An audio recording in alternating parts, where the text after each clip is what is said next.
Eto guys, panoorin natin yung break ni Jed. Tago. Kaya ipopost ni Jan Narvaez, yung nag-champion. Ayun, pinush. Ito si Jed gagamit ng jump Q. Guys, panoorin niyo si Jed gumamit ng jump Q. Grabe tong bata na to. Ayan, jump Q sa uno.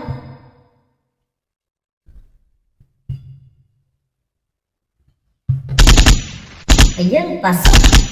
Pumasok yung uno, ayun, dos, jump Q ulit. Grabe naman tong batang to, puro jump Q gagamitin, ayun pa. Para sa dos, uy!